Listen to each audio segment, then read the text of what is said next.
There's something going on when an entire nation is declining in terms of its reading results. And so you've got to be honest enough with yourself to say, what's going wrong?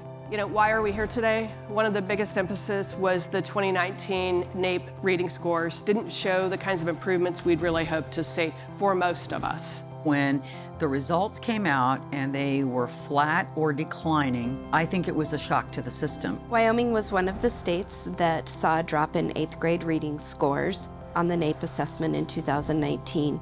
And in order to really address that drop in 8th grade scores, we have to back map all the way to early reading and emphasize and prioritize or reprioritize early reading. The NAEP 2019 results have lit a fire under us. In Rhode Island, we have legislation that has required us to select high-quality curriculum by the year 2023. When we looked at our NAEP results, we knew we couldn't wait. We had seen similar concerns in our state assessments, but because NAEP has been a constant, it gives us a chance to really reflect on what that might mean for our work in Nebraska.